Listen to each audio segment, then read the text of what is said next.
महिलाओं के प्रति जो इंसान की सोच है, अगर हम चारों तरफ देखें तो हमें मेनली 3 तरह की सोच वाले लोग दिखाई देते हैं।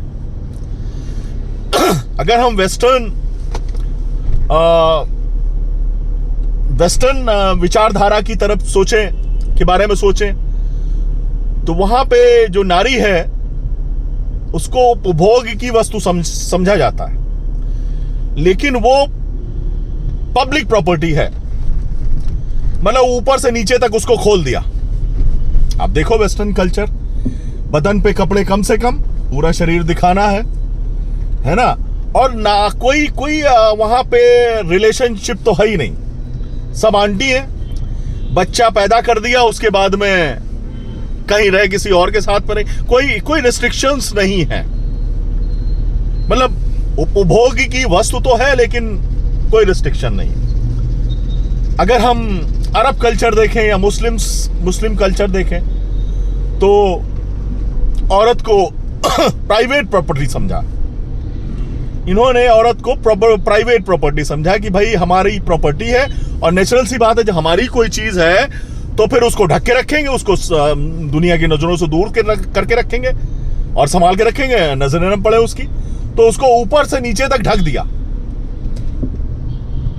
चाहे उसको भाई पूरा ढका हुआ है, नेचुरल सी बात है कि उसमें भी दर्द है, उसकी अपनी कोई इच्छाएं नहीं है, क्योंकि वो एक प्राइवेट प्रॉपर्टी है। जो कुछ भी करना है उसे अपने शौहर के हिसाब से, या एक लिमिटेड दायरे में ही उसका जीवन है।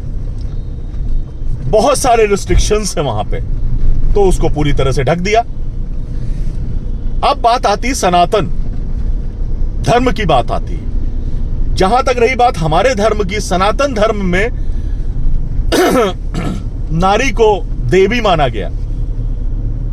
नारी तू नारायणी, या यत्र नार्यस्तु पूज्यन्ते रमन्ते तत्र देवता।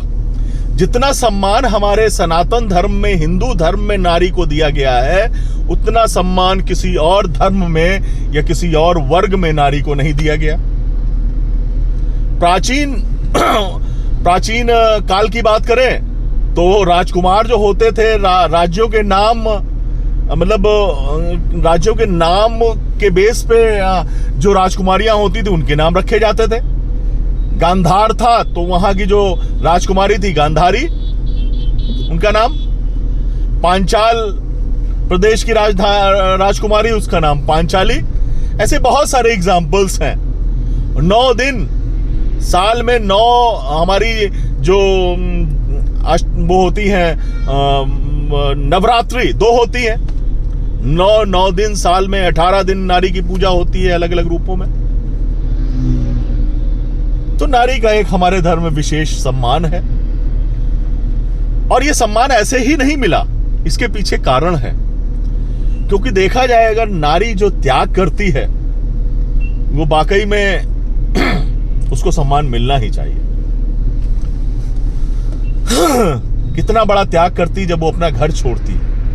सोचो यार, सोच के जो थोड़ा सा सामाजिक लोग हैं, इमोशनल लोग हैं, अगर उनसे कहो, हाँ मुझे आज भी बचपन में याद है कि कहीं मतलब ये लगता था कि घर छोड़ के बाहर कैसे पढ़ने जाएंगे, बाहर कैसे रहेंगे अकेले माँ बाप के को छोड़ के। लेकिन फिर धीरे धीरे आदत पड़ गई, और वो लड़की, वो औरत, वो नारी शादी के बाद अपना पूरा परिवार, अपने भाई बहन, माता पिता, अपना घर जहां वो बड़ी पड़ी, और चल देती है एक अनजान आदमी के साथ में, एक अनजान शहर में, एक अनजान परिवार में जिंदगी जीने के लिए। बहुत बड़ा त्याग, इससे बड़ा त्याग नहीं हो सकता। उसे नहीं पता कि वहां किस तरह के लोग मिलेंगे, किस तरह का परिवेश मिलेगा, किस तरह का माहौल मिलेगा। वाकई में इससे बड़ा त्याग नहीं हो सकता। सारी कोई प्रॉपर्टी में हक नहीं है। 4 भाई हैं तो उनमें 4 भाई में 4 हिस्से हो जाएंगे माँ बाप की प्रॉपर्टी के। बहन का कोई हिस्सा नहीं है, और एक बार गई उसके बाद बहन के लिए अपना घर भी एक पराया सा हो जाता है। कितने कष्ट में जीती होगी। तो ये हमारे सनातन धर्म में ही है कि हमारे यहाँ नारी की पूजा करी जाती है और नारी को सम्मान के साथ में पूजा जाता है।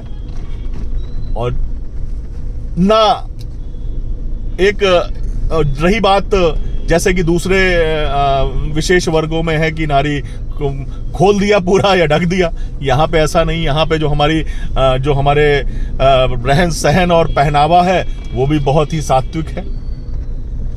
ना नारी को बिल्कुल ढक दिया गया कि वो उसमें गर्मी से परेशान हो रही है, ना इतने बंधन है और ना ही इतने ओपन विचार है कि भाई अब कपड़े उतार के। हाँ, आजकल के समय में ये हावी हो रहा है, वेस्टर्न कल्चर हमारे ऊपर भी हावी हो रहा है।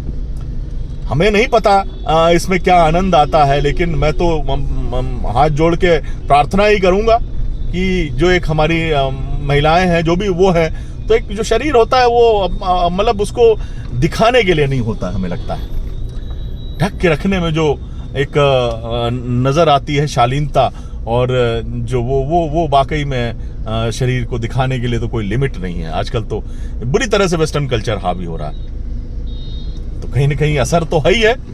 लेकिन जो सम्मान हमारे धर्म में नारी को मिला हुआ है वो किसी और धर्म में नहीं मिला है। जय हो सनातन धर्म की।